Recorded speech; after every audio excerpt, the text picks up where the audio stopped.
சொந்தங்களே, மஹிந்த ராஜபக்ச, கோட்டாபய ராஜபக்ச, நாமல் ராஜபக்ச இவங்கெல்லாம் ஒருத்தராவது இந்த மாச கடைசியில கைது செய்யப்படலாம். ஏன்னா இப்படி சொல்றேன்டா, வசமா சிக்கி இருக்காங்கன்னு சொல்ற மாதிரிக்கு அரசாங்கம் கச்சிதமாக அழகாக இவங்களை கைது செய்யக்கூடிய அளவுக்கு ஏகப்பட்ட வேலைப்பாடுகளை விசாரணைகளை மும்பரமாக எடுத்துக்கொண்டு போறாங்க. உங்களுக்கு ஞாபகம் இருக்கு, நிறைய கிறிஸ்தவ ஆலயங்கள்ல பெரிய பெரிய ஹோட்டல்கள் எல்லாம் மிகப்பெரிய குண்டு தாக்குதல் நடைபெற்றது. எக்கச்சக்கமான சொந்தங்கள், சின்ன பிள்ளைகள், பெரியாக்கள், எக்கச்சக்கமான சொந்தங்கள் உயிரிழந்தாங்க. அந்த குண்டு தாக்குதலுக்கு பின்னுக்கு மஹிந்த ராஜபக்ச, கோட்டாபய ராஜபக்ச இவங்க தான் இருக்கிறாங்கன்ற நிறைய கதைகள், அரசியல் விமர்சனங்கள் ஏகப்பட்டது இருந்தாலும் இவங்க தான் அப்படின்றது உண்மையாக நீதிமன்றத்துல நிரூபணமாகி கொண்டிருக்குது. இதை தான் இந்த காணொளியில தெளிவாக கதைக்க போறோம் சொந்தங்களே.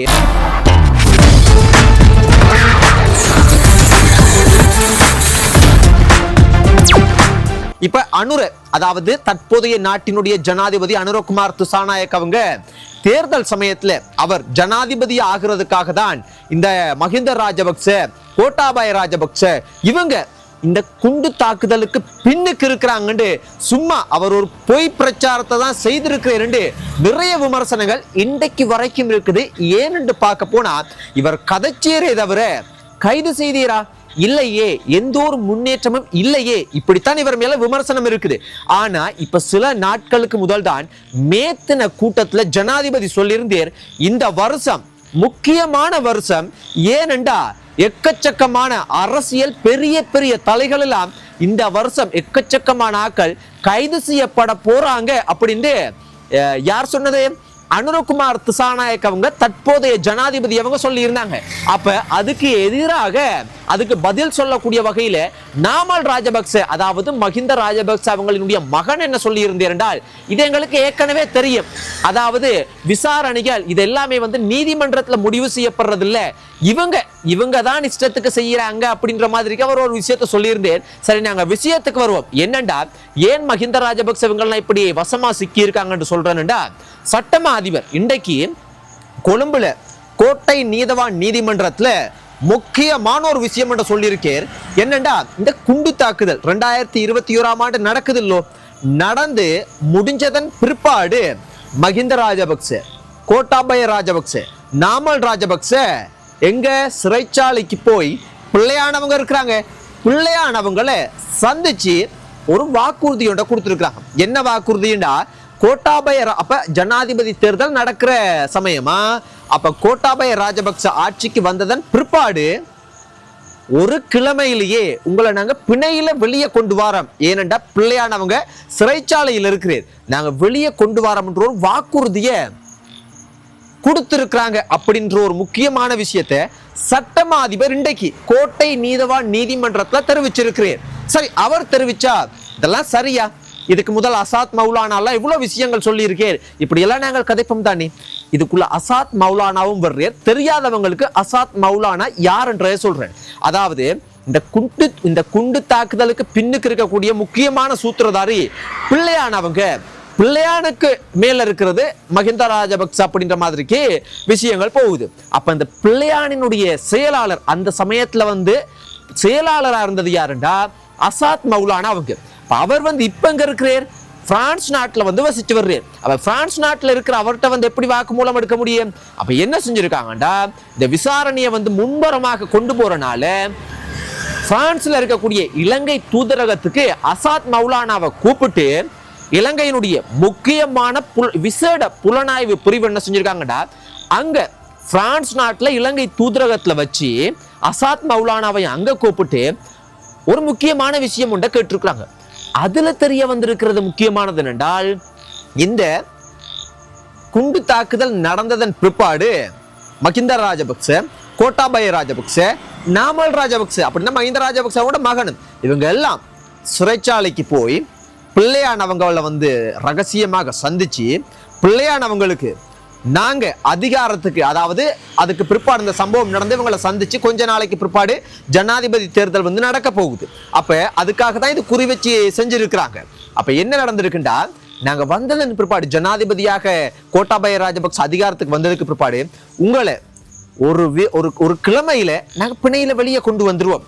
இதுதான் இவங்க பிள்ளையானவங்களுக்கு கொடுத்த வாக்குறுதி. இப்படின்ற மாதிரிக்கு விஷயம் ஒன்று பாத்தீங்கன்னா அசாத் மௌலானா வாக்குறுதி அதாவது கொடுத்திருக்கேன். இதுக்கு முதலும் இதனுடைய தெளிவா சொல்லி இருக்கிற அசாத் மௌலானா. ஆனா இப்ப இத இலங்கை புலனாய்வு விசேட பிரிவுக்கு நேரடியாகவே சொல்லியிருக்கிறேன். சோ இதையும் சட்டமா அதிபர் இதெல்லாம் இன்றைக்கு கோட்டை நீதிவான் நீதிமன்றத்துல அப்படியே போட்டு உடைச்சிட்டேன். இப்ப இதெல்லாம் பார்க்கும்போது இதை நான் உங்களுக்கு சொல்றேன். அதுக்கு முதல் மஹிந்த ராஜபக்ச அவங்கள்ட்ட நேற்று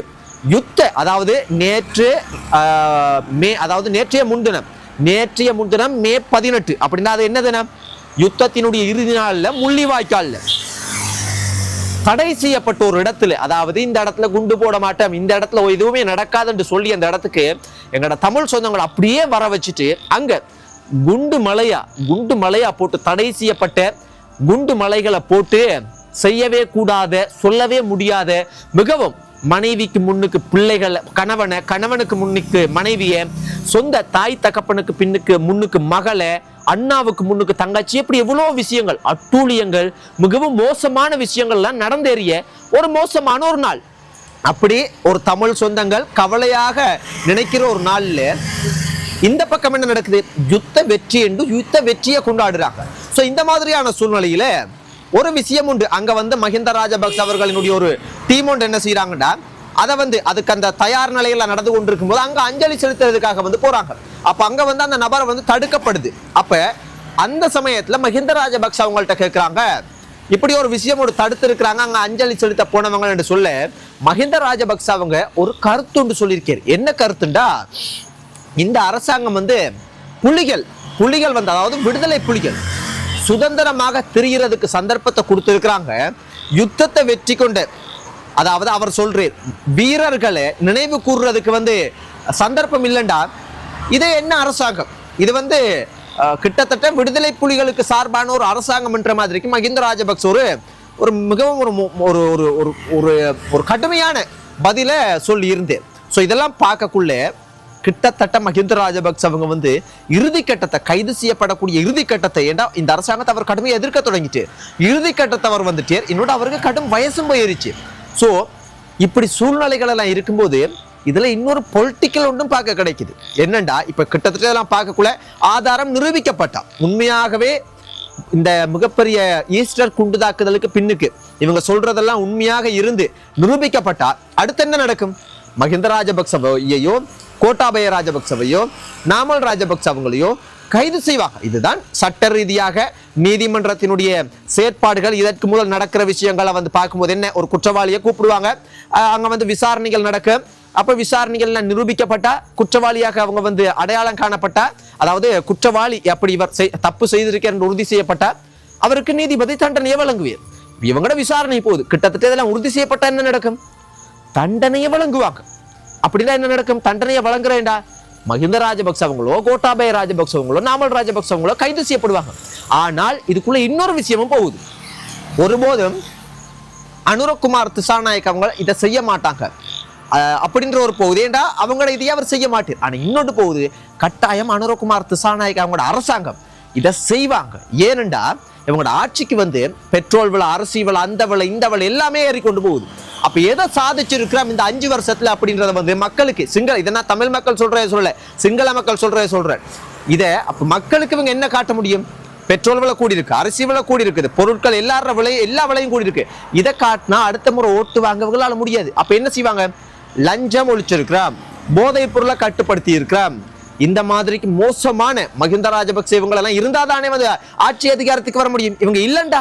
அப்ப இவங்களுக்கு இப்படி ஒரு இதை நிரூபிக்கப்பட்டிருந்தா தூக்கி உள்ளுக்கு போட்டுடலாம். அப்ப கட்டாயம் இவங்க அரசியலுக்காக இதை செய்வாங்க அப்படின்ற மிகப்பெரிய விமர்சனங்களும் போகுது.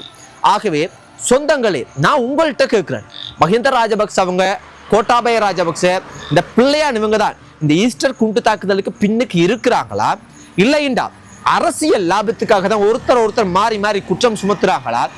அனுரகுமார் திசாநாயக் அவங்க உண்மையாகவும் நேர்மையாகவும் இந்த விடயத்துல கையாளுவேர், இதுல நடந்து கொள்வேர் அப்படின்னு நீங்க நினைக்கிறீங்களா?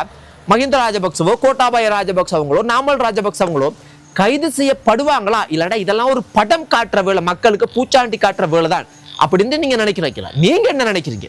நான் யாருக்கும் பக்க சார்பு இல்லாம நடந்த விஷயத்தை உங்களுக்கு சொல்லியிருக்கிறேன்னு சொந்தங்களே. இன்றைக்கு கோட்டை நீதிவான் நீதிமன்றத்தில் நடந்ததை உங்களுக்கு தெளிவா வெளியே உங்களுக்கு கொண்டு வந்து சொல்லியிருக்கிறேன். உங்களோட நிலைப்பாடு என்ன, உங்களோட கருத்து என்ன, உங்களோட மனசு என்ன சொல்லுதுன்றத சொல்லுங்க சொந்தங்களே. நன்றி சொந்தங்களே. இன்னும் ஒரு காணொளியில சந்திப்போம். குட் நைட், ஸ்வீட் ட்ரீம்ஸ், பாய்.